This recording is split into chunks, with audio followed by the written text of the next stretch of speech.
Part of what I think is so important about celebrating commemorative months like Black History Month is that they act as the beginning of the conversation, not the end.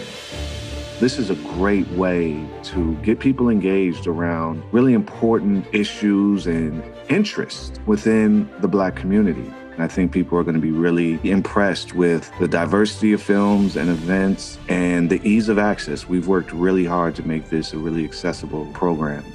All of our events will be available on our MKE Film Facebook page, our Black Lens Facebook page, and our MKE Film YouTube page. So you can go to either of those pages and watch events for free.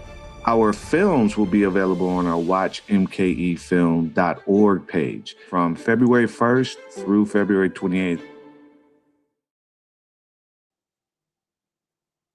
All right, welcome to day 4 of Milwaukee Film's 2021 Black History Month programming. This is all presented by Molson Coors.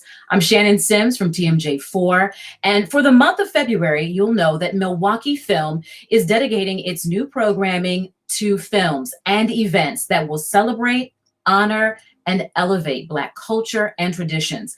We also have engaging 30 different films along with dozens of events like tonight to inspire conversation and also to just celebrate our community. You can visit mkefilm.org BHM for more information about where to purchase your tickets and how to get passes. But right now, we are about to watch the film Almost Famous, Will.i.am. It's a short film by Breakwater Productions that tells the story of Kimberly Hill in her own words. An American soul musician, an accomplished singer and songwriter, Hill is best known for her work with the hip-hop group Black Eyed Peas. Please join us immediately after the film for my one-on-one conversation with Kim Hill about her experience of being a Black woman in the music industry.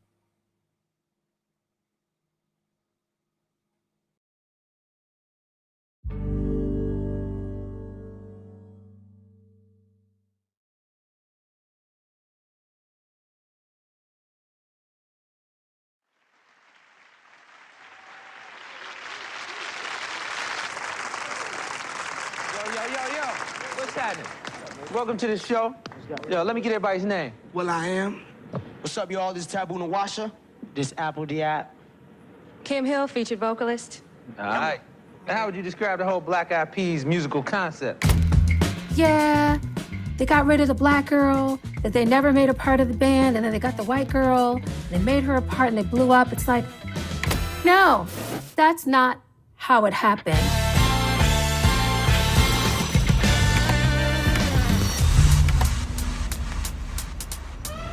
LA in the 90s, there was so much tension in Los Angeles.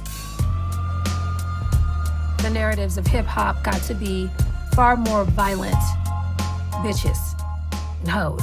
The subject matter typically came down to a woman hoeing herself for like a ride home. The damage that comes from the incessant, repetitive, mindless violence that permeates our media all the time.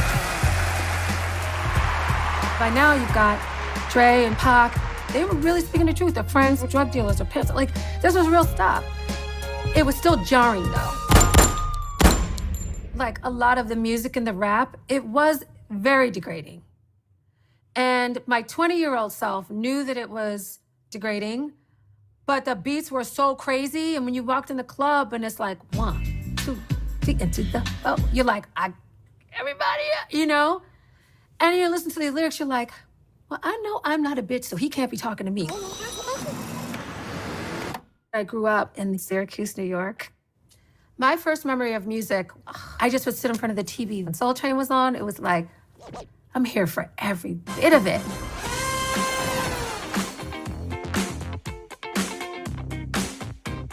Best part of Soul Train was the Soul Train line. Then another segment of the show where there was at least one act. So it could be Elton John, David Bowie, Stevie Wonder. Like, I want to get on Soul Train. Like, that was the coolest show to be on.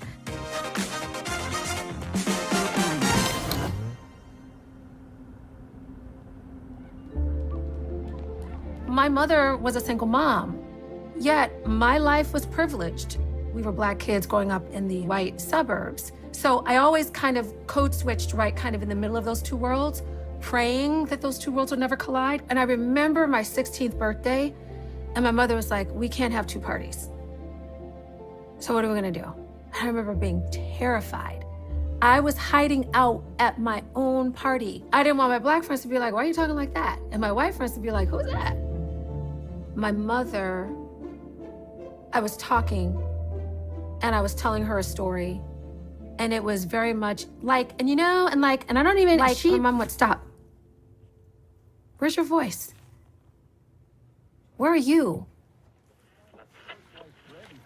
Syracuse did not have Black radio. We didn't have access to it. I always wanted that space to write music from my vantage point. So I'm moving to LA to get a record deal.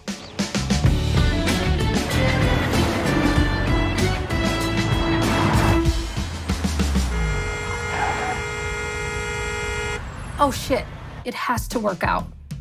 Although I needed like food and whatever else, I was like, I'm taking headshots. Getting on a bus at 4 o'clock in the morning when it's pitch black dark from Culver City to deep in the valley, Deep Valley. I took headshots and it was like, I started working. Now let's go to work. Fine. I landed on Living Single or whatever the shows were. You'd get your $50 and people would see these shows where I was walking around as a background actor, extra, and they'd be like, you made it. I'm like, I didn't eat. I had a showcase for BMI. I get on stage and I do my thing. This kid walks up and he's like, I think you're really dope. We should write music together. Just a little precious little somebody. So I was like, where's your mom? Oh, my name is will.i.am. And I was like, I'm Taboo Nawasha. I'm Apple Diet. We're the Black Eyed Peas. Like the food. Oh. Will had a few songs set to play for me. And the first one he played, I was like, I love it. I saw that discipline and the ideas that came out of him. I was like, oh shit, hold on, let me sharpen my pencil. So I immediately had respect for him. And I started writing something. And the hook was like, every day and all night, I dream of holding you tight.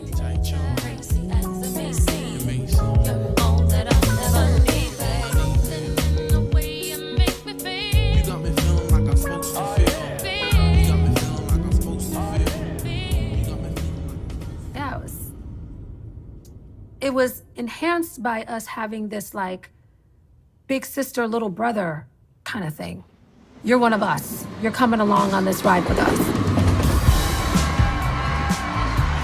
all hugs and love and kisses, we'd like to say thank you to the Black Eyed Peas for being on the tour. Making this music and people are buying it. We're selling out small venues and we're opening for everybody from Eminem and No Doubt to Outkast. We kind of couldn't believe that our brand of hip-hop was being embraced. Hip-hop is progressive. It started to regress at one point in time, so we took it in our duties to progress it again. We were happy at a time in hip-hop where it really wasn't okay to just be happy. This whole LA underground movement, they really loved us.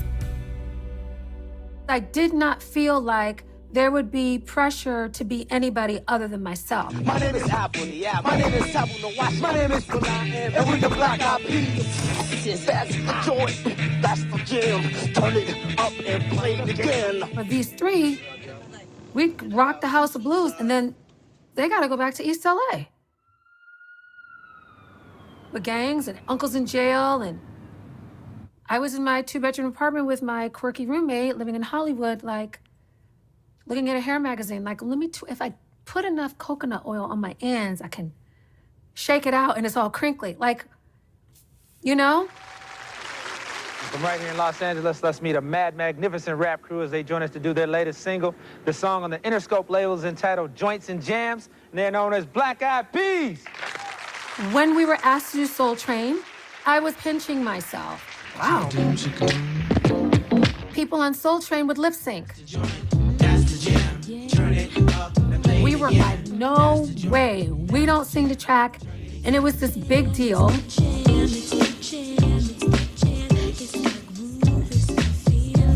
Will looked in camera and just stopped singing. And you heard the track going to make it clear, we ain't really singing this. That was his way of making a point, you know? How would you describe the whole Black Eyed Peas musical concept? Musical concept, as you can see, we were really very animated. Right. And I feel we put our personalities first before any gimmick and before any, materialism. The band was very specific about how we were looked at and received by people and being purists, which is why once it started, the pressure started coming to like soften it up and make it super commercial. It was like, we're not really gonna do that, are we? And the guys were like, you don't have to go back to East LA if this doesn't work out.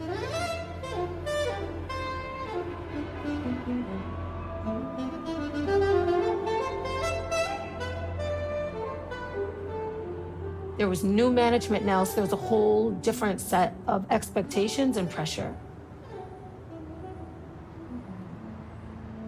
It just started to get clumsy and messy. You want me to grind on will.i.am in a bathing suit. That was being asked of me, never by the guys. That was happening from an executive level. How far out on this plank do you want me to go? The tug of war was about my sexuality and how much of that I was willing to like literally strip down. I never wanted to be objectified while doing my music. Where's your voice? Where are you? This really deep brother-sisterhood was starting to get affected by the machine. I didn't want that burden on my shoulders. So I wrote a letter to management and said, nope. I quit and I had my website and I trademarked my stuff and I was on the road too.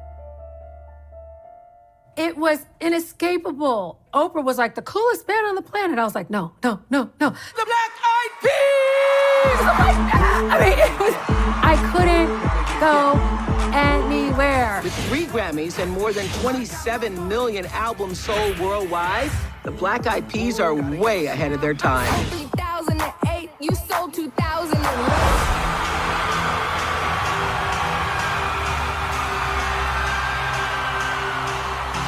Feeling that tonight's gonna be a good night. That tonight's gonna be a good night. That tonight's gonna be a good night.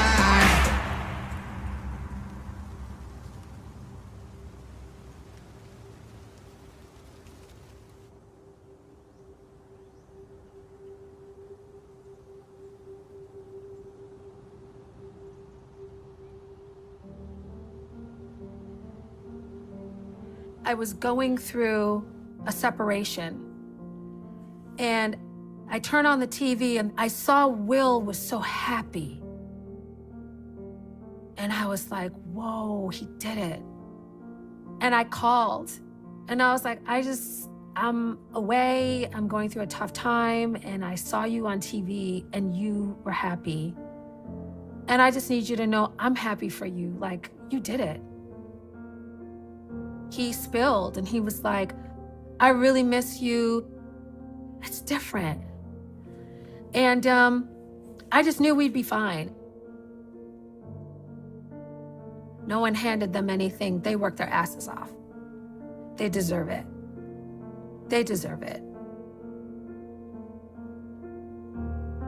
Fergie and I have never met. She's never done anything to me. She didn't take anything from me. What I do feel like is if we ever met, it would be like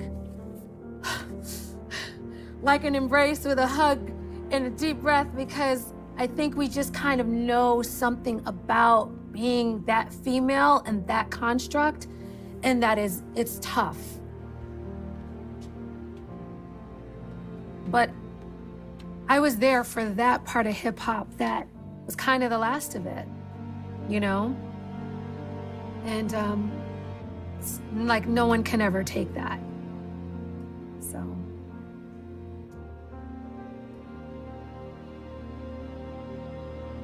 It's okay that it's not wrapped up in a bow with platinum records and a big house.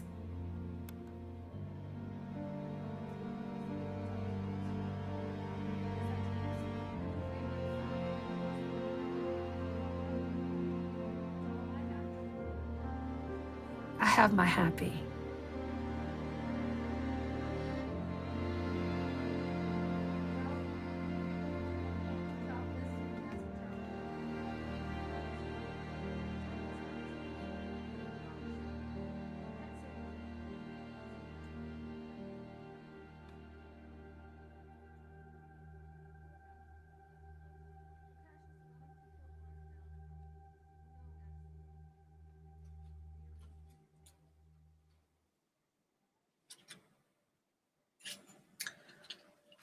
All right, all right. Let's get into this conversation tonight. I am excited to have this one-on-one conversation with none other than Kim Hill herself.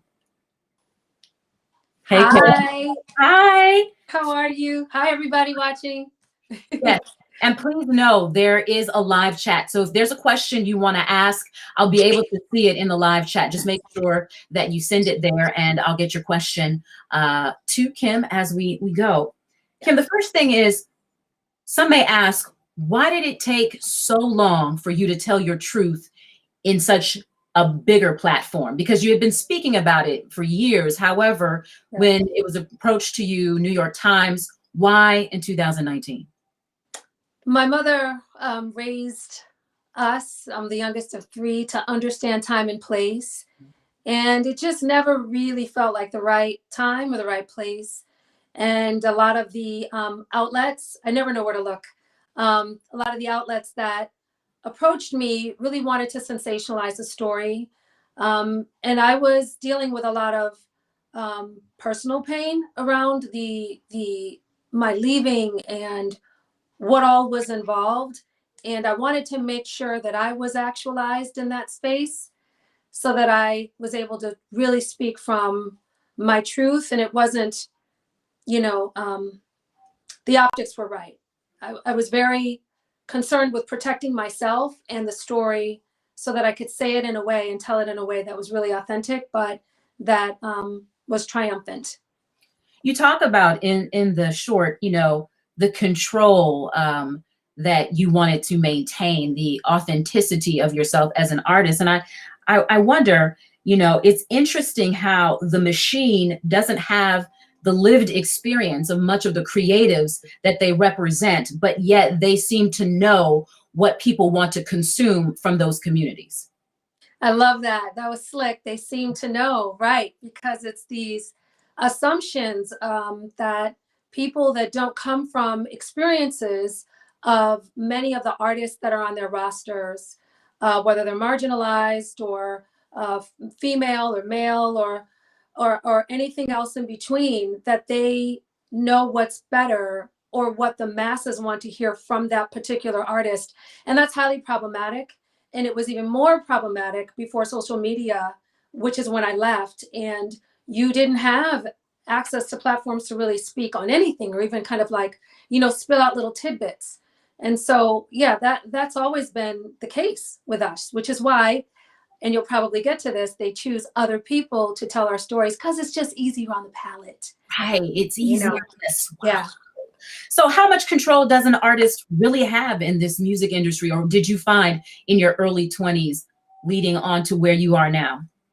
It was very, very difficult for artists to feel like they had any control. I mean, we've seen everything, from Dreamgirls, whether we saw it on Broadway or the film adaptation or anything, or Lena Horne speaking these legendary, the late Cicely Tyson, about just how challenging it was. I mean, let's face it, to even get your face on the screen meant you had to get an audition, which meant you typically had to have an agent, which meant you had to be able to afford to like look the part, and kind of have a coach or some. So there's so many things that go into play that once you actually land the role, they're really like, you better be grateful we even let you in the door, you know? And even though when you're a recording artist, the point is to be yourself, often people adapt a alter ego, you know, whether it's Sasha Fierce or, you know, whoever it is. And it's even more challenging sometimes when those artists want to just say, but this is also who I am, you know, this is who I am without the hair and the makeup and the team. And often the audience doesn't really allow for those two worlds to coexist, you know? So it's a constant, like, emotional tennis match without Venus and Serena, you know, getting you the gold, you know? It's a constant tennis match of your spirit and your artistic self. And if you can marry the two, that's sensational. And that really is what I've always tried to do. Not always been successful, but that's always what I've tried to do in my career, is marry those two things, because they have to coexist together for me, you know?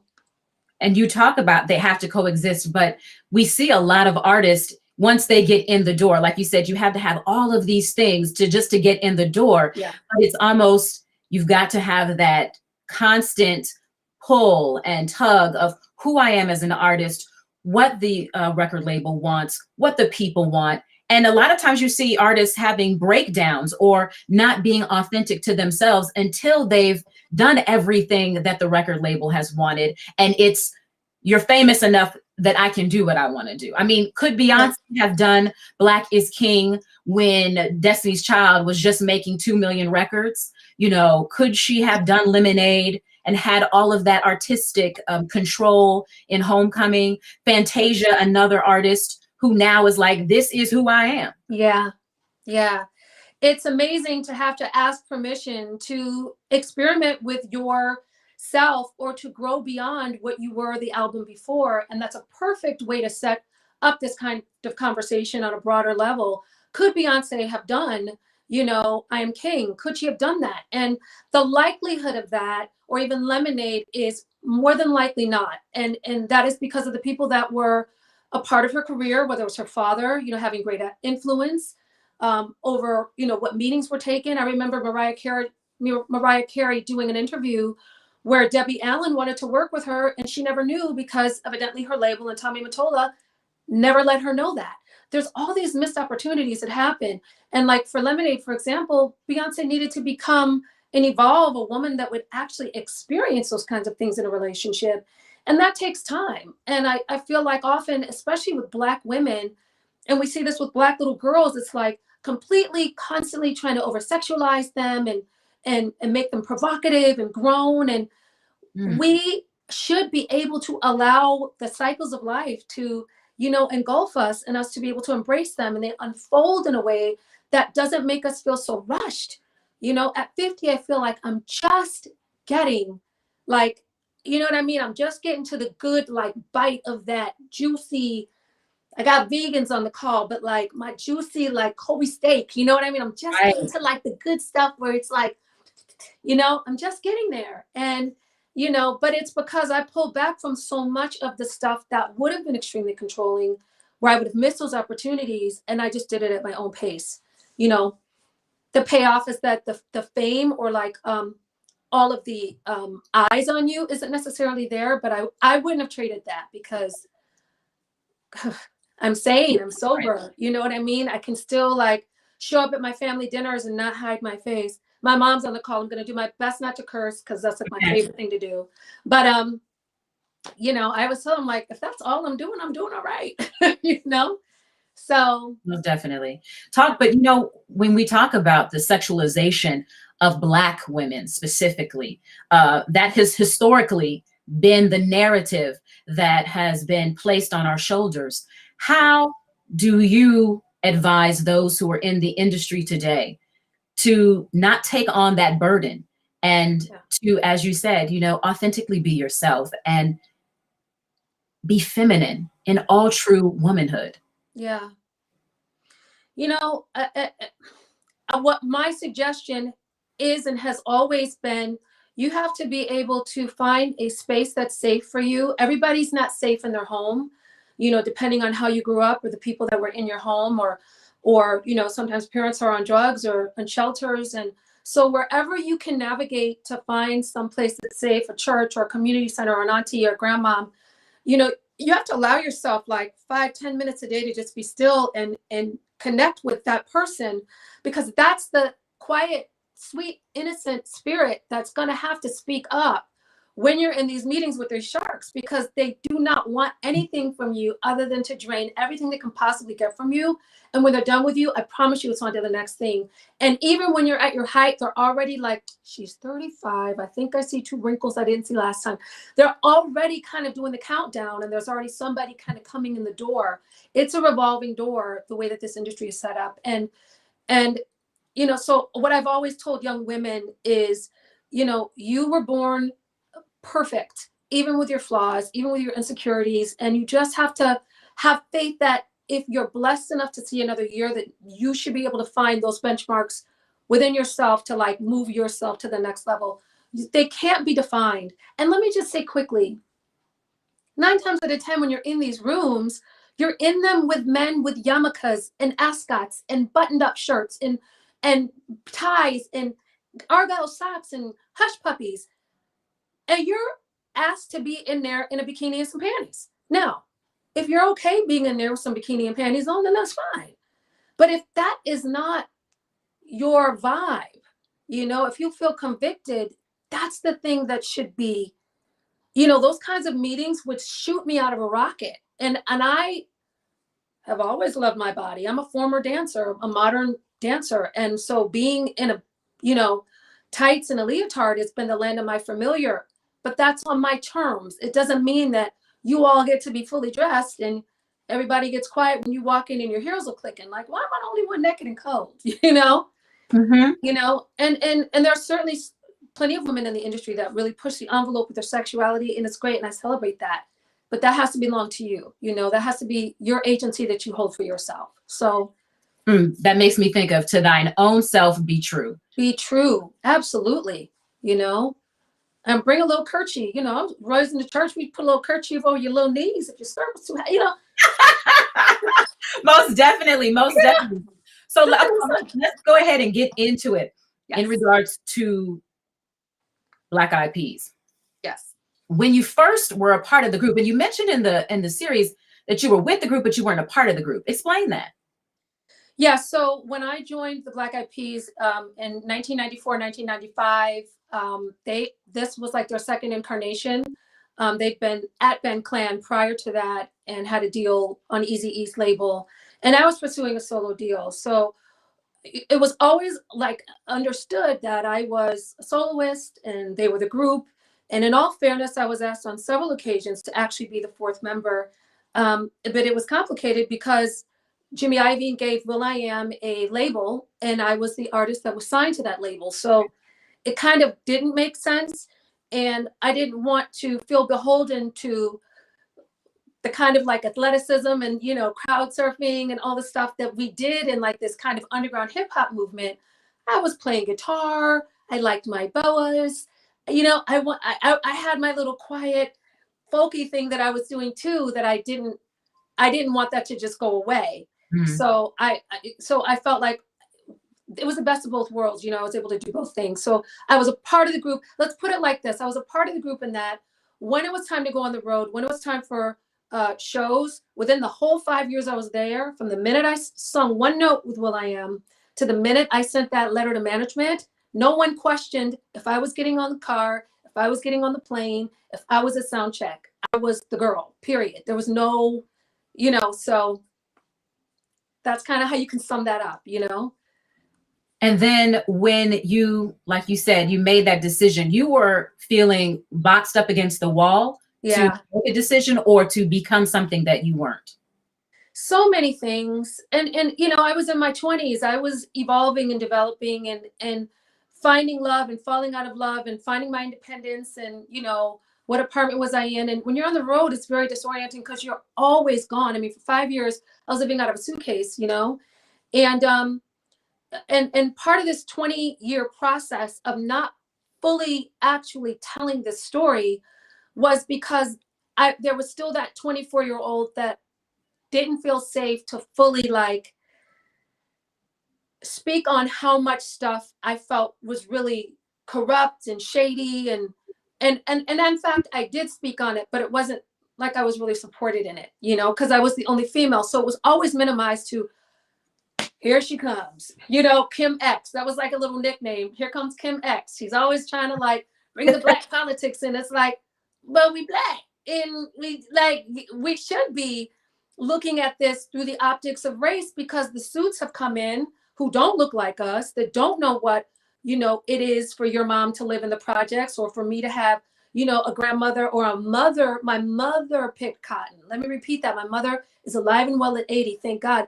My mother picked cotton so that I could have certain privileges. Mhm. I wasn't just going to let that fly out the window because some dude with an ascot thought that I should dumb it all down. Like that it was never going to fly. So, you know, it was very complicated. Like those last 2 years, I promise you, I was just like banging my head on the walls, you know? Well, definitely from complete beloved, from Love and Basketball to Boom, Boom, Boom. You know, I mean, there was a definite progression of Black Eyed Peas that was much different from where it began to where it was. Yeah. And, you know, it's interesting that you say you have to make some decisions, but you have to be good with those decisions that you make as you progress. And I think it's important that, you know, we get in the door and that we hold our space, but we are authentic to the space that we hold. Yeah. And not to judge what people, the decisions people make to get as far as they get, but there seems to be this conflict, and you spoke about it at the beginning of the year because it kind of went viral. Mm-hmm. Into a conversation that will.i.am had with Wyclef about how he was received by the Afro-American diaspora community. I had to pull my church fan out for this one. Forgive me, that's not the Mahalia Jackson church fan, but it just... Wait, you didn't pull the one out with Martin Luther King on it? That's downstairs. I should have run it up. But no, I mean, let's really dig into that, because it kind of set a lot of people off in regards to how will.i.am perceived himself and the group, and the reality of how consumers, Black consumers, receive the group. Yeah, New Year's Day, I planned on making my vision board and soaking my Black Eyed Peas. I'm not even being funny or cheeky. I was soaking my Black Eyed Peas so I could have them for dinner. And yeah, I woke up to a bunch of notifications and dings and pings, and I really, honestly, when I saw it, my honest reaction was like, why didn't you just, everything was fine, you know? Because even in the Times doc, that was 100,000 million% authentic. And I thank Breakwater Studios and Ben Proudfoot and Abby Davis and the New York Times. They did such a phenomenal job. And this is a part of like the systems of racism and anti-Blackness, and so much of the burden Black women have to hold, in that the reason I said yes to the Times is I felt they were so credible. And I felt like Ben's approach to my process, he really wanted to hear my story and to tell it. But I gave so many parameters, like there can't be any like bad pictures of Fergie. There can't be like sound bites of her music. There can't be like a cutaway where I look and it's like her. I didn't want any of that. I didn't want any. And I look back and I was so concerned with protecting that and them that I still didn't fully tell it. So when I saw Will have this conversation with Wyclef, who was like our big brother, it really was like, oh, okay, so I did all that to still tell the real story, but to protect y'all so you've got some gravitas, you know? Mm-hmm. And here you go. And so now I can't hold this anymore. It was, and in releasing it and just saying it and sitting in my island with my rat tail comb and really, you know, pulling my hair down, I can't tell you how liberating it's been. I can't tell you how much a burden I feel like I've been carrying, that I needed to make space for, to do other things. Like I'm a single mom and I needed that space. I have so desperately needed that space for other things that were far more important in my life. And that took it up. And I'm so glad it's open. And I will never do that to myself again. And there's a way to tell your truth without dragging people. Like, they'll never be like what happened on the road and who was on whose bus, and never. Those stories are sacred. Most of them aren't even my business because they're not from the I perspective. That piece is mine. And it was very heavy for me to hold. And so when he started that conversation from 1995, first he said 1997. Oh, sorry. Go ahead. Oh, when he started it from 2007 and then went, 1994, 2004, I was like, okay, we're just going to skip 9 years, 10 years of, it just, I'm still actually kind of processing it. I didn't know when that was going to break for me. But I did not think it would be that way. I didn't think that it would be through his blind spots, but I kind of should have known, because that's why I quit, because it was constantly like trying to convey how these blind spots would go forth in music and really veer us away from soul and hip hop and native tongues, and it could still be commercial but not be such a departure. And they were like, girl, I gotta check, somebody about to sign.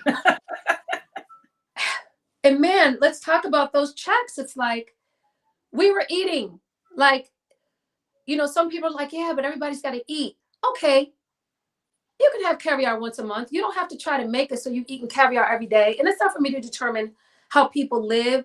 I'm just saying, you can live a great life. You can have a home, a car, like you can still have those things and still maintain like something, you know what I mean? Without smudging stuff out and smudging people out. Because when you do that, and now Brown wants to come home, and home is kind of like, nah. Right. You know what I'm saying? No, I hear you. And I thought it was almost just poetic the way your son put it, because you didn't prompt him at all. No. Just asked him to process what he heard and how it impacted what he thought. Yeah. And I just thought, I mean, out of the mouth of babes. Yeah. Yeah.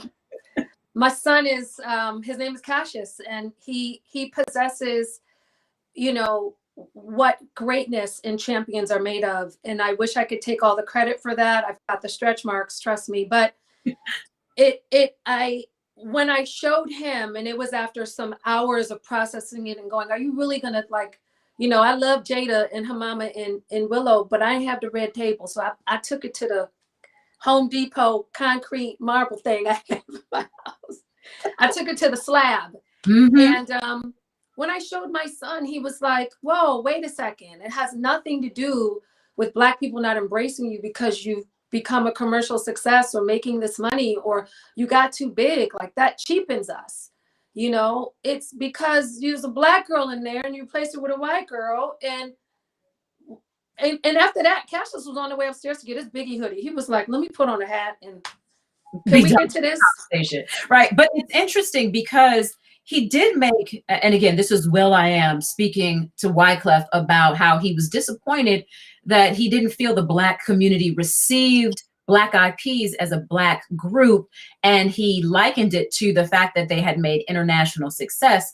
But I'm like, Michael Jackson made international success. And even if he changed his nose and color, he still was accepted by the Black community. Prince had international success. The Temptations had international success. Gladys Knight and the Pips had international success. Go on and on. Yeah. Stevie Wonder. Aretha Franklin had international success and never left their Black roots. Never. And when he made the reference to, blues and jazz and rock, I knew that he knew the contributions that African Americans have given and to the creative processes of all musics that have come out of America. However, the music that he was playing and the mood that he was catering to no longer was connected, had a direct connection. And I think that's the part he may have missed. Yeah. And that's where you say, Houston, we have a problem, because you know, fights still break out at the family barbecue when you playing bones with your uncle and your you know, and your great grandmama, and somebody talking about Prince, who's better, Prince or Michael Jackson, or Michael Jackson is black, or whatever the argument is. When these amazing, iconic, legendary pioneers in music have tried to be snatched from our narrative, we snatch them back. And I'm not being funny. I have not heard a black person say that people don't think of rock and roll and think black, and jazz and think black. I am 50. I have 4 passports. I have traveled. I am Lisa Stansfield. I've been around the world. And Yeah. I have not. I haven't. So I don't know. For me, again, and I had to make this. I didn't have to. I chose to post something on Twitter when it would, again, the diaspora. I didn't know about Black Twitter until I knew about Black Twitter. And thank you, Jesus, for Black Twitter, because they love them some Kim Hill. I will never do anything to get off of the grace of Black Twitter, because they came through. And I had to make it clear to like some of the Fergie fans, and now all of a sudden I'm supposed to be protecting her. And I'm like, well, you're not doing your work. That's not how it works. Like, that's not a Black woman's job to now protect the white millionaire that was able to accomplish those things off of the work of a Black woman. It's not my job. I'm not mad. You're not mad about it. I'm not taking anything away from her, which I said in the doc. Everything she got, she deserved. But she also never took one moment to step out and say, while I have your attention, there was this girl. And that's fine, doesn't owe that to me. But it's not my responsibility when they're coming for you that I'm supposed to go in and save the day. No, I was pumicing my, fingernails and getting those peas out, because finally, and Black Twitter spoke for a much larger conversation. These conversations have been going on in my life, in my circle, in a micro and macro level for 20 years. And I'm not saying it because I feel I have self-importance. I have not walked into a family event, a potluck, a wedding, and a friend wasn't like, you do know who she is, right? And it would start this whole conversation, and I would literally be like, where's the ladies' room? Sisters have felt a kind of way about this for a minute. And a lot of my white girls, like, they feel like, hold up. They didn't appreciate the switcheroo. So nobody's mad that anyone made the money or had the international success, but Joe Budden said something really poignant, because he covered it on his podcast, that when the conversation around Blackness is asked and your first response is what's going on internationally, then you're not thinking about how what you're doing is affecting, you know what I'm saying? I'm not saying that you played yourself. I'm not saying that but I am saying, I think that when you start doing things for the white gaze, and I mean G-A-Z-E, girl, I got you. You look, I have to, girl, because I don't want nobody sitting up here and being like, she said something. Let me make G-A-Z-E. Yes. When you're doing things for the white gaze, then you have left the diaspora, you've left the building. I say to people when we're having these really powerful conversations around gender and identity, that sometimes people are asking, you might have been asked too, or audience members, what do you consider yourself first? East Asian or female, or white or male, or Black or female? And I always feel and operate through life through the optics of being Black before I think about being a woman. I'm not saying it's secondary, but it's like the beautiful lining to that top coat. And let it be a Burberry or a Zuli Bet. Let it be a beautiful coat, right? But my Blackness is because I don't get followed around a store because I'm a woman. I get followed around a store because I'm Black. I'm not getting pulled over because I'm a woman. I'm getting pulled over because I'm Black. My son wasn't getting policed by his white teachers at a school because he was a boy. He was getting policed by them because he's Black. So I don't have the luxury of forgetting this. I don't care how, they would love to exotify me and be like, can't you just say you're Indian, what? Everything but who I am. Sis, I'm wondering, you know, when we struggle with that as Black women, because I mean, we are triple threats. We are Black, we are women, we are Black women, and that's a whole nother bag that we carry. And you know, as Erykah Badu would say, you know, bag lady, you need to set some stuff aside. So how have you been able to get your zen? Because you said, you know, this has been 20 years in the making of releasing. And I don't get from you that you're mad. I didn't get that through the documentary or through the clapback. I didn't get mad. I just let me tell you what it is. Because the tone never went up. No. Again, and I'm not mad, you know, and I was never mad. I was hurt. But again, this speaks to, you know, something that we're finally starting to talk about. You know, God forbid you're Black and you're in pain, because that's also going to be diminished and reduced. That's how, you know, when they talk about, oh, with COVID, you know, so many Black people are dying because of, they're at risk because y'all didn't believe when we said 3 years ago, we felt something chronically happening. So you didn't treat that. And now it's a bigger issue, and then kaput. So, or even if you're just going with a cough and it's just like, I don't feel great, they'll send you home. You know, white people are up there getting drips and, you know, you almost have to like lay out and convulse in order to get any attention. So that also was happening. And that was a huge thing. No one wanted to look at what I was dealing with as a possible trigger for something that was to come. It's like, you should be glad you're cute in a size 4. Go have a seat. And it's like, you know, well, what about the sister that's thick? You know, and what about the sister, you know, and now you can't find a white chick on TV without a big booty. It's like, well, when Big Booty Judy was in the hood, y'all didn't want to put her on TV. You know, so my Zen place had to, you know, be like a prayer. One of my best friends, Joy Jones, her mom, Janet Jones, they were so important during my healing process when I was going through my divorce. And I was getting ready to get into the busy place, like, oh, I bet he's dating, or I bet he's got a boo, I guess, let me check his. And my girlfriend Joy's mother said to me, oh, Kimmy, you should be so busy seeing what God has in store for you. You should be so busy praying and meditating. In fact, I don't even think you have the discipline. You should go in a closet. You should go in your closet and just pray. And I was obedient. And my brother's church simultaneously was doing this 21-day for 21-minute prayer fast. And girl, do you know I was obedient? I did that. And I had a beautiful cedar closet. This is when I lived in Silver Lake with my ex-husband. Okay. And he left. And I had the place alone. And for 21 days, 21 minutes, I went in the cedar closet and I cried. And I was still mourning the peace stuff because that wasn't much, you know, earlier. And 21 minutes turned into 52, and 52 turned into an hour. And do you know, within that 21 days, I went into escrow on a house that I didn't even think I could afford. Like, I had better credit than I thought that I had. In that 21 days, I was in escrow on a house. I moved, well, not in the 21 days, but everything was manifested in that.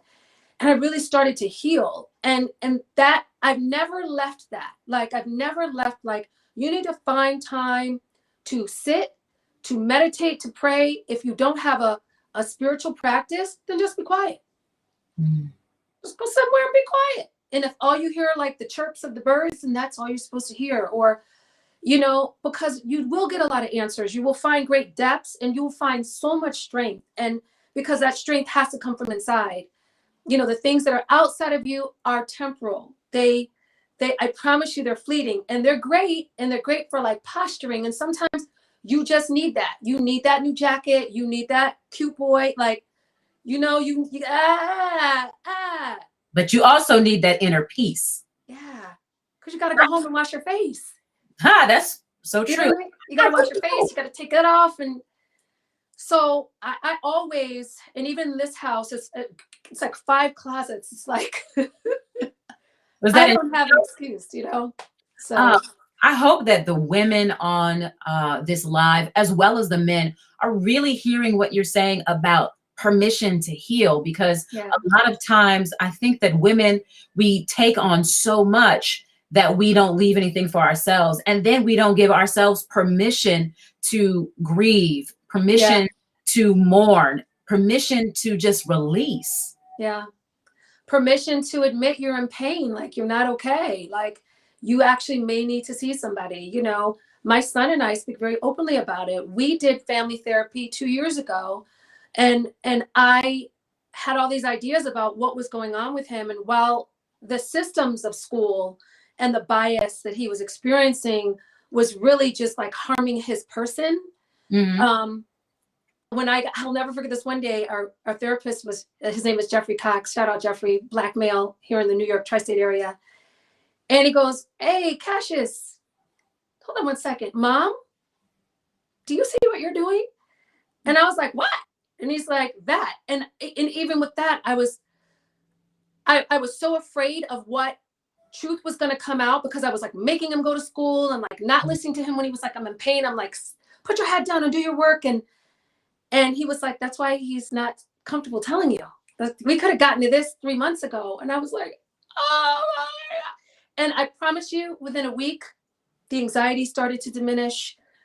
I rolled those knee highs down and went up in that school and got them all the way together. But I would not have been able to do that. But even within your family, sometimes you don't believe the people you love that are right in your house are actually in pain, because our first mind within the culture is, "Ain't nothing wrong with you. Don't claim it." And it's like, sometimes there is something going on, and it's okay to look at that and love that and caress that and take care of it. So you can say, "I used to have this issue with anxiety," right? Right. You can, until you're able to face it. So I'm constantly checking in for pain. I'm constantly checking in with my son for pain. You know, it's real. It's real, but let's be real and talk about, just historically, we haven't had time to check in. And for the majority of Africans of the diaspora who are in America, who've grown through the transatlantic slave trade, there was no time for you to think anything but survival.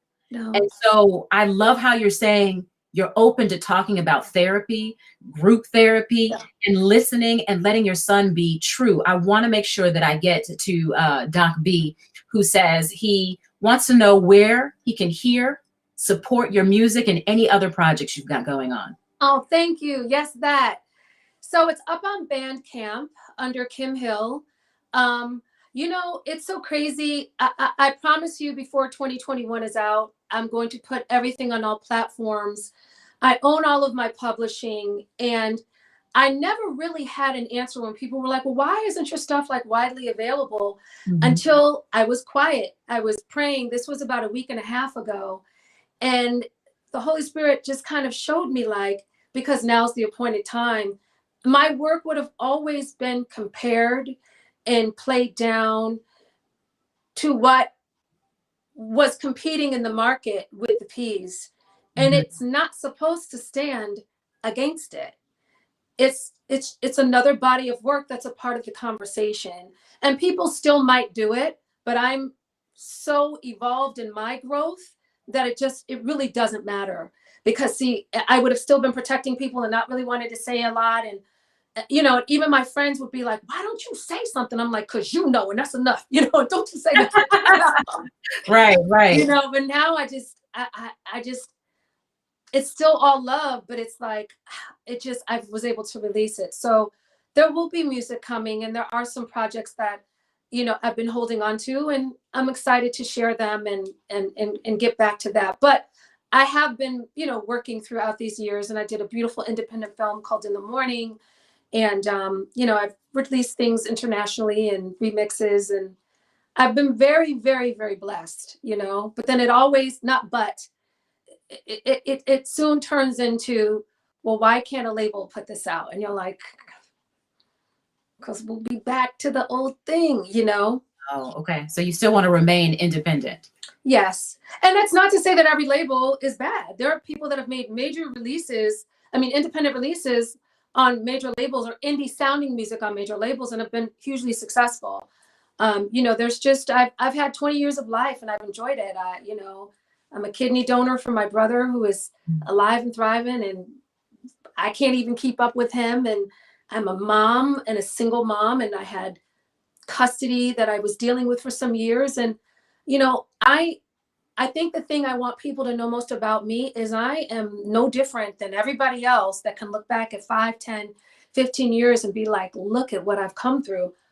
Death, you know, family issues, you know, illnesses, they all strike my suicide, you know, they've all hit home for me in the ways they have for other people. And, you know, I take my time to really celebrate things and also to mourn things too. And it's been a blessing to not do it under the scrutiny of, you know.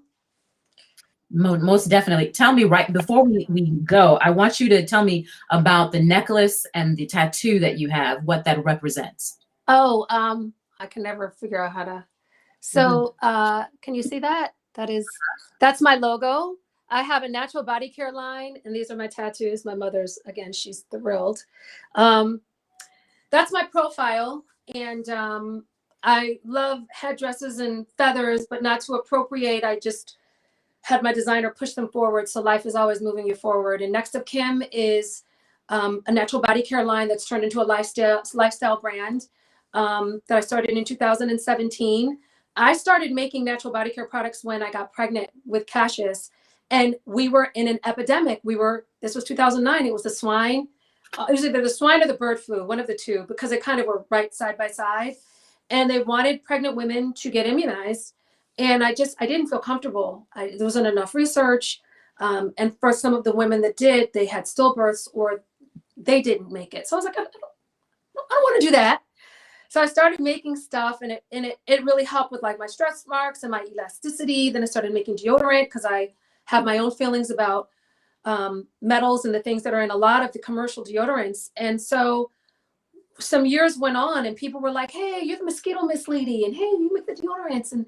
And so the catalyst was in 2017.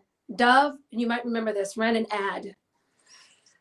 And it was a Black woman that used a body wash, and she pulled a sweater over her head and she became clean, and she was a white woman. Oh, yes. And we lost it. Like, it was just, and in that moment, I remember shooting a video that night, and I was like, that's it. I'm going to market. I want to be a part of this conversation about inclusion and things that aren't harmful. And Dove apologized, and certainly they've thrown a lot of money, you know, at the Black consumer. But we are the biggest consumers in the world and the biggest influencers in the world, and yet the money doesn't match. And so being a part of this conversation in wellness is really, really important to me because these things have preserved me. And if I may, you know, I'm 50 with no fillers, and no offense to anybody that has done it, but, you know, I feel I can really speak on it because I live it, you know. Things are still sitting up all right. So I decided to do it. You know, we know Black don't crack. It don't. It don't. A little I Vaseline. blame all the Black. Like, it's like, it took me a minute to lay all this down for y'all, you know. But you got it. You got it.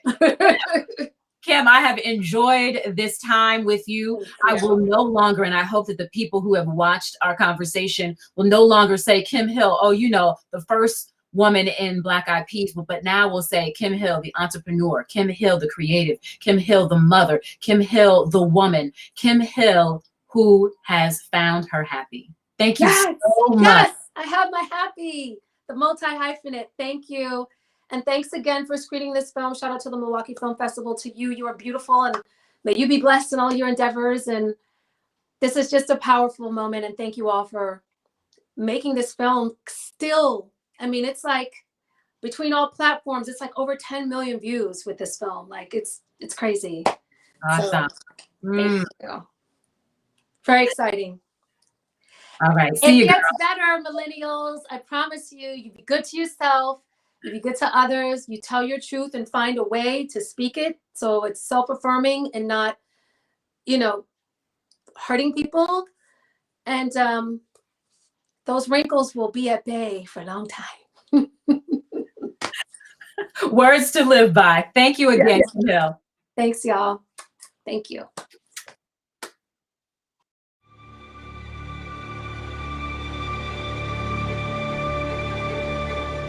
Part of what I think is so important about celebrating commemorative months like Black History Month is that they act as the beginning of the conversation, not the end. This is a great way to get people engaged around really important issues and interests within the Black community. And I think people are going to be really impressed with the diversity of films and events and the ease of access. We've worked really hard to make this a really accessible program. All of our events will be available on our MKE Film Facebook page, our Black Lens Facebook page, and our MKE Film YouTube page. So you can go to either of those pages and watch events for free. Our films will be available on our watchmkefilm.org page from February 1st through February 28th.